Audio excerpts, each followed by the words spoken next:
शोना रे शोना रे शोना रे शोना शोना रे शोना रे शोना रे शोना ऐसा प्रेम कहाँ, ऐसा प्रेम कहाँ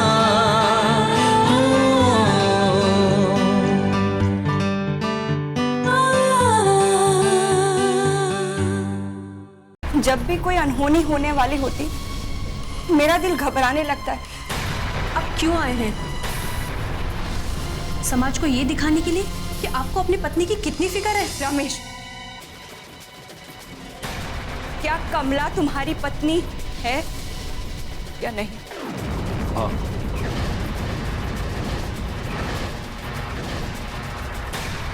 मगर तुम जैसा सोच रही हो वैसा बिल्कुल भी नहीं है। मैं समझ गई कि तुम कितने घटिया और धोखेबाज इंसान हो। बॉडी, तुम चिंता मत करो। रमेश के आने पर ही मैं उससे बात करूंगा। अब तो किसी भी बात पर रमेश की मुझे भरोसा नहीं रहा।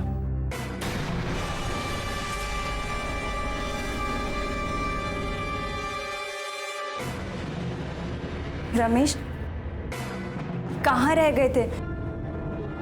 हम लोग तो घबरा गए थे। मगर तुम्हें क्या फर्क पड़ता है हम परेशान हैं या नहीं? क्यों? टाइम का तुम्हें कुछ ख्याल है कि नहीं? अरे ऐसे कौन से काम में अटक गए थे? हमारी सबकी नींदें हराम कर रखी हैं तुमने। जोगिन, अगर मैं खामोश रहता हूं इसका मतलब यह नहीं कि मैं तुम्हारी बदतमीजी का जवाब नहीं दे सकता। समझे तुम? विश्वास और अविश्वास का फर्क तुमने मिटाया रमेश। तुम कहना क्या चाहते हो? साफ साफ बोलो। वही जो तुम समझ रहे हो। जोगिन, तुम अपनी हद पार कर रहे हो। और तुम अपनी हद पार कर चुके हो। जोगिन, ये क्या तरीका है बात करने का? रमेश, इतनी देर कहाँ लगा दी तुमने? है, मैं आ गया हूं, इतना ही काफी। रमेश, हमें तुम्हारी चिंता हो रही थी, बस इसीलिए। है, मैं छोटा बच्चा नहीं हूं कि जरा सी देर हो गई और तुम लोगों ने आसमान को सर पे उठा लिया।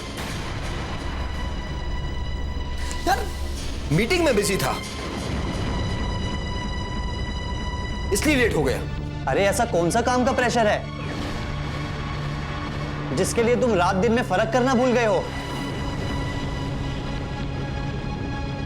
चैम्बर से तो तुम शाम को ही निकल जाते हो। अरे ऐसा कौन सा क्लाइंट है जिसने तुम्हें सब कुछ भुला दिया रमेश? बॉडी, मुझे तो इसकी किसी भी बात पर भरोसा नहीं है। अगर तुम्हें मेरी बात पर भरोसा नहीं है तो that's your problem, not my problem. समझे तुम? You have no right to bother all of us. और वैसे भी तुम्हारे चलते हम बहुत परेशान हो चुके हैं। जोगिन, मैंने क्या कहा था बॉडी? रमेश के आने पर तुम लोग उसे कुछ नहीं कहोगे, तभी ये हमारे साथ ऐसा ही करता है। रमेश, तुम जोगिन की बातों का बुरा मत मानो। तुम अपने कमरे में जाओ, मैं आती हूँ।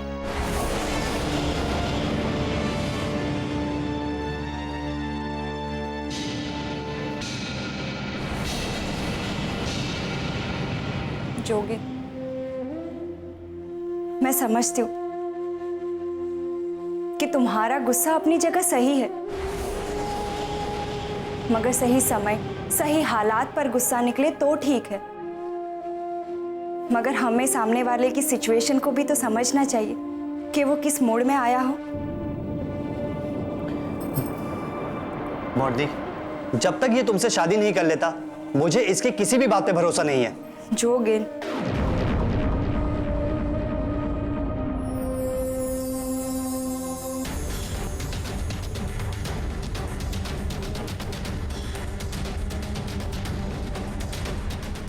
मैं घर लेट आया, इसका मतलब ये नहीं कि वो मुझ पर शक करेगा। नहीं रमेश, तुम पर कोई शक नहीं कर रहा। इंसान उसी पर गुस्सा करता है जिन्हें वो अपना समझता है। अच्छा चलो, मुझे तो बताओ कि तुम कहाँ थे?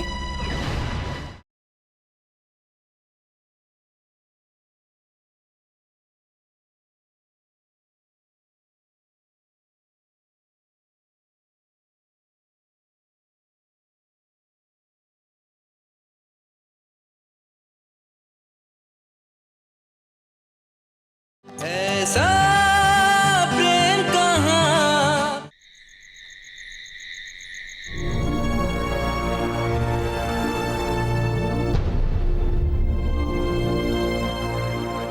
लोगों के जवाब देते देते थक गया हूं। ऐसा लगता है मेरी जिंदगी एक सवाल बनकर रह गई।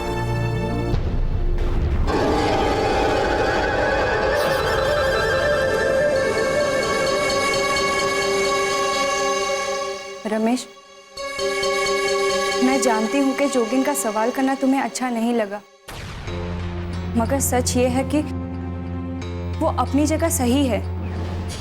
हेम, मगर उसके सवाल की कोई तो वजह होनी चाहिए। मैं घर लेट आया, इसका मतलब ये नहीं कि वो मुझ पर शक करेगा। नहीं रमेश, तुम पर कोई शक नहीं कर रहा। इंसान उसी पर गुस्सा करता है जिन्हें वो अपना समझता है। अच्छा चलो, मुझे तो बताओ कि तुम कहाँ थे? हेम प्लीज, मुझे समझने की कोशिश कर, जैसे मैं तुम्हें समझता। इतनी रात गए, तुम्हारा ख्याल ही तो था जो मुझे वापस खींच कर लिया। क्या इतना जानना तुम्हारे लिए काफी नहीं? मैं जानती हूँ इस समय मेरा सवाल करना तुम्हें परेशान कर रहा है, मगर रमेश, मैं नहीं चाहती कि कल तुम्हें एक एक को जवाब देना पड़े कि तुम कहाँ थे और क्या कर रहे थे। अगर तुम मुझे सच सच बताओगे तो मैं उन्हें समझाऊंगी। इसका मतलब तुम मुझ पर भरोसा नहीं करती। ये बात नहीं है रमेश, मगर रमेश, उसके साथ दो परिवार जुड़ते हैं, उसके साथ विश्वास जुड़ता है, और ये तुम्हें भी पता है कि कई ऐसी अधूरी बातें हैं, कई ऐसे अधूरे जवाब हैं जिन्हें तुम्हें देना है। पिछली बार तुम कहाँ गए थे, क्यों गए थे, अभी तक इसका जवाब हमें नहीं मिल पाया है। हेम, मैंने जितना जरूरी समझा तुम लोगों को बता। इसके आगे मैं अपनी परतें नहीं खोजूं। लेकिन हाँ, मेरा एक बात का यकीन करो, मैंने तुम लोगों को जितना भी बताया है, जो भी बताया है, सब सच बताया। तुम्हें क्या लगता है तुम्हारे कह देने से सारी दुनिया उसे सच मानकर चुप बैठ जाएगी?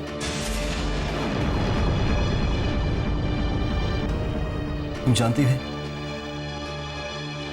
झूठ का रंग बरसात के काले बादलों जैसा होता है, मगर सच नीले आसमान की तरह, जिसे बदला नहीं जा सकता, क्योंकि सच सच होता है। शादी से पहले तुम्हारा यह हाल, फिर शादी के बाद तो तुम हर घड़ी का हिसाब रखो। बिल्कुल लूंगी। आखिर तब तुम मेरे पति होगे और मैं तुम्हारी पत्नी, तो मुझे तो पूरा अधिकार है ना कि मैं तुम्हारे हर पल का हिसाब रखूं। ऐसे क्या देख रहे हो? मेरा इरादा बिल्कुल भी नहीं बदलने वाला। शादी के बाद तुम्हें मुझे हर पल का हिसाब देना ही पड़ेगा। अच्छा ठीक है, अब मैं सवाल नहीं पूछूंगी। रमेश, तुमने शादी की बात की, इससे बड़ी खुशी और मेरे लिए क्या हो सकती है? अच्छा ओके, छोड़ो ये सारी बातें। ये बताओ कि मैं खाना यहाँ पर लगाऊं या फिर डाइनिंग टेबल पर? हाँ हेम, वो मैं खाना खाकर आया। अच्छा, मगर रमेश, तुमने मुझे एक भी फोन करके ये नहीं बताया कि तुम बाहर खाने वाले हो। वो हेम, मैं थोड़ा लेट हो रहा था तो सोचा कि काश कि तुम्हें ये पता होता कि कोई तुम्हारा खाने पर इंतजार कर रहा है।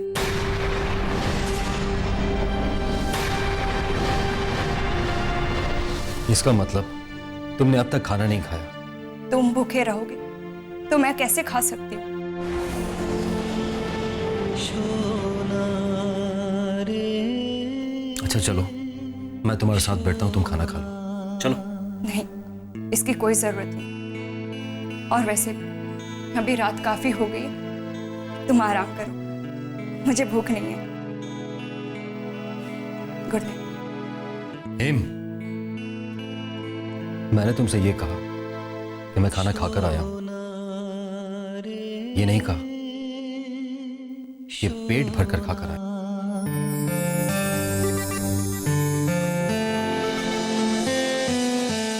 इसका मतलब मुझे भी आज भूखा सोना पड़ेगा। मैं खाना लगाती हूँ। सोना रे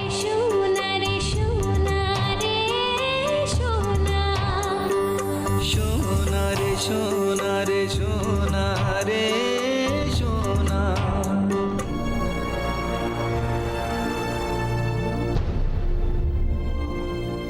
मुझे माफ कर देना हेम,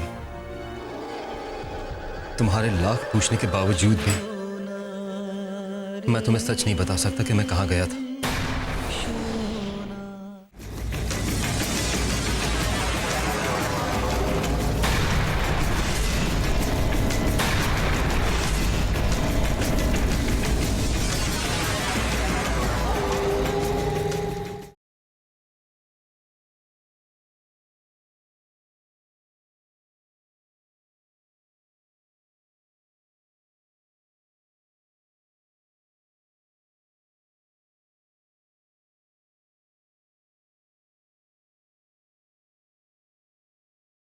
ऐसा प्रेम कहाँ।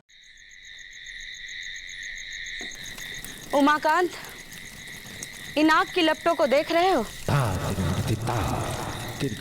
कैसे तड़प रही हैं। एक दिन आनंदो भी इन्हीं आग की लपटों की तरफ तड़पेगा। हाँ, मैं भी उसे ऐसे ही तड़पते हुए देखना चाहती हूँ। वैसे उसकी बर्बादी की तैयारी कहाँ तक पहुंची है? उसकी बेटी के शादी का कार्ड उसकी बर्बादी की पहली सीढ़ी है जो उसने छपने के लिए दे दी है। यानी अपनी बर्बादी की तारीख दर्ज करा ली उसने। बहुत अच्छा। आपने बिल्कुल सही कहा। अब वो दिन दूर नहीं जब आपके प्रतिशोध की ज्वाला शांत हो जाएगी। जानते हो उमाकांत, आनंदों का घमंड उसकी बेटी है। देखना, हेम की शादी की हवन कुंड की अग्नि में मैं उसकी जिंदगी की सारी खुशियां जलाकर खाक कर दूंगी। देवी चौधरानी जी, मुझे भी बेसब्री से इंतजार है कि आपका मन बिल्कुल शांत हो जाए। आनंदों की बर्बादी के बाद भी हमारे दिल को शांति नहीं मिलेगी उमाकांत। जहां तक मुझे पता है, आनंदो ही आपका सबसे बड़ा दुश्मन है। फिर ये नहीं उमाकांत, हमारी दुश्मन हमारी ममता है, जिसकी आग में हम हर पल, हर दिन, हर घड़ी बस जल रहे हैं। देवी चौधरानी जी, आनंदों की बर्बादी का एक और तोहफा।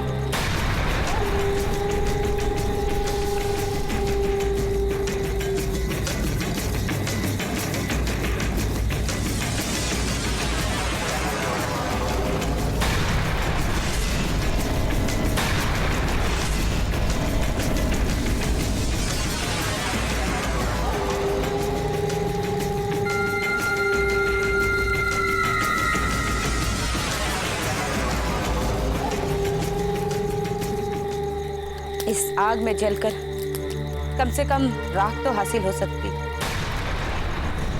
मगर मेरे बेटे की नफरत मुझे अंदर ही अंदर खाए जा रही है उमाकांत। देवी चौधरानी जी, मैं कुछ समझा नहीं। हाथ पर बर्फ के टुकड़े को रखने से हाथ भी गलता है और बर्फ भी। पानी की तरह ही हमारी ममता का कोई मोल नहीं। हम अपने बेटे को पाने की कोशिश में जितनी तकलीफें उसे दिए जा रहे हैं, उससे हम भी बहुत घायल होते हैं। हमारे और हमारे बेटे के बीच जो खाइयां हैं वो भरने के बजाय और गहरी होती जा रही हैं। बहुत जल्द वो दिन आएगा जब आपका बेटा आपके पास होगा। आप उसके लिए खुशियां मनाएंगे। हाँ, हम भी उस दिन का बेसब्री से इंतजार कर रहे हैं उमाकांत।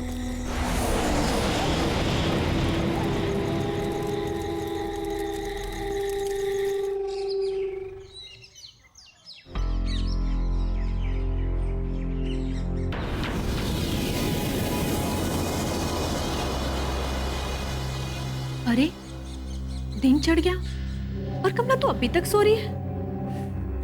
और आपने भी मुझे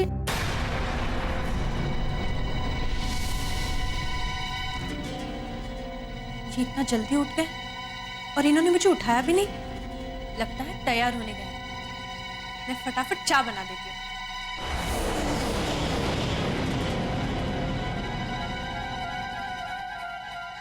चाय बन गई है, बाहर आ जाइए।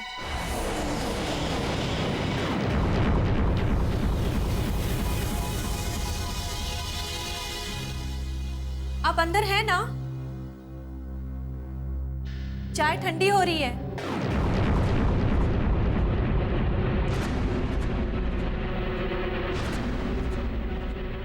पूरा घर ढूंढ लिया। कहाँ हैं आप? कहाँ चले गए? देखिए, आप मेरे साथ कोई मजाक तो नहीं कर रहे ना? कहाँ हैं आप? मुझे वापस जाना होगा। वापस जाना होगा मतलब? आप आए किस लिए थे यहाँ पे? कमला, मुझे तुम्हारी काफी फिक्र थी। सोचा था कि एक बार तुमसे मिलता जाऊं। अब आप आ ही गए हैं तो मैं आपको कहीं नहीं जाने दूंगी। आपके साथ बिताया हर पल मेरे लिए बहुत कीमती है। देखो कमला, मेरा जाना जरूरी है।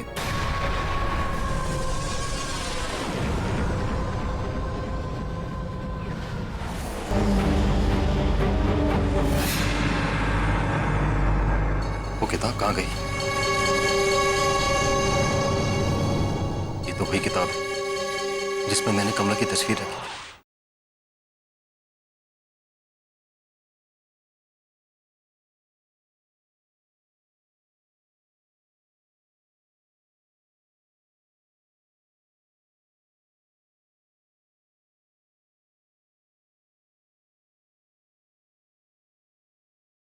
ऐसा प्रेम कहाँ।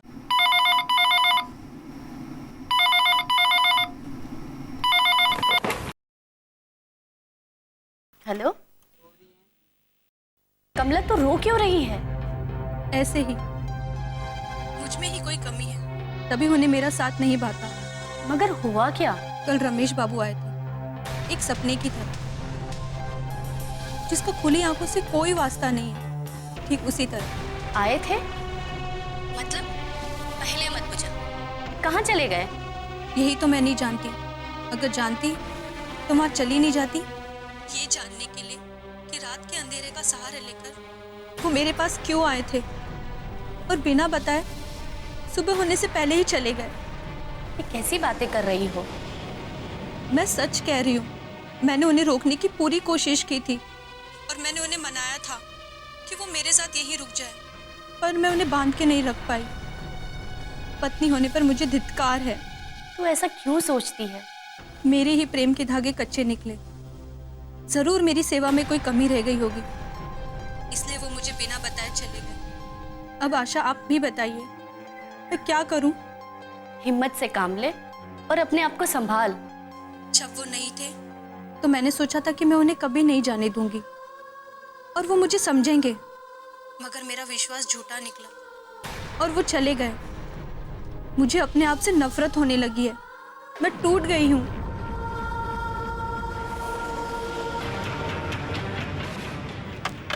हेलो हेलो कमला, कमला,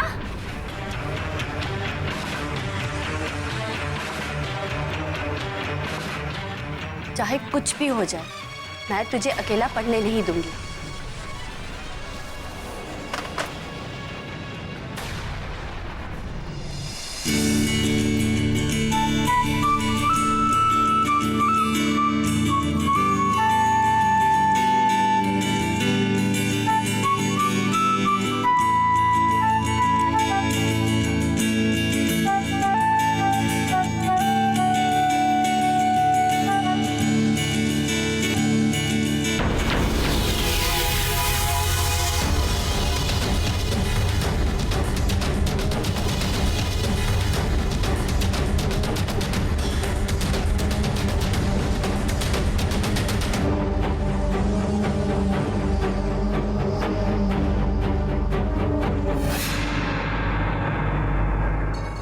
कहाँ गई? ये तो वही किताब है जिसमें मैंने कमला की तस्वीर रखी।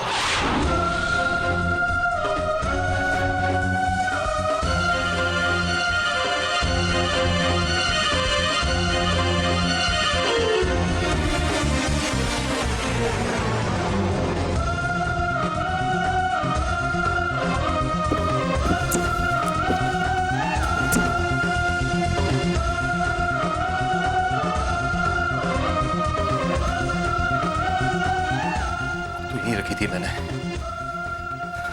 कहाँ गई होगी? कौन लेकर गया होगा?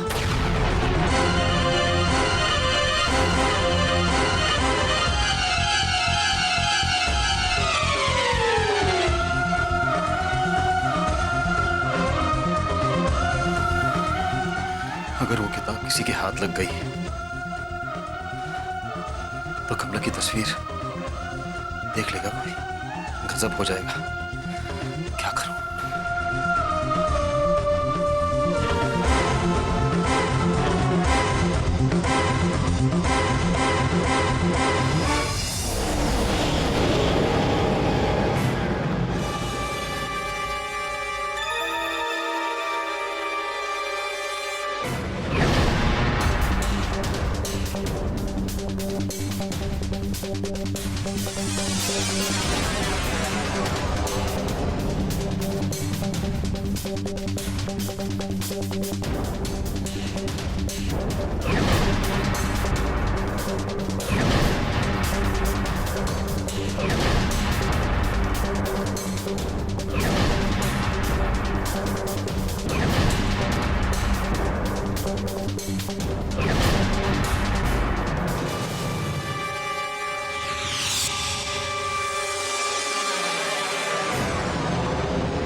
इस किताब को मैं पढ़ूंगा। दादा, मैं आपका छोटा भाई हूं, मैं पढ़ूंगा। मैं तुम्हारा बड़ा भाई हूं, मैं पढ़ूंगा। दादा, मैं पढ़ूंगा और आपको सारी बुक सुना दूंगा। मैं पढ़ूंगा। मैं जानता हूं कमला, आज तुम्हारे जो भी हालात हैं उसका जिम्मेदार सिर्फ और सिर्फ मैं हूं। मगर मैं क्या करूं? वक्त और हालात ने मुझे मजबूर कर दिया। जब तुम्हारा कन्यादान होगा ना, तो मैं जोया के पास शान से जाकर कहूंगा कि देखो जोया, मैंने अपना वादा पूरा किया। और वो ऊपर से तुम्हें दुल्हन के लिबास में देखकर बहुत खुश होगी।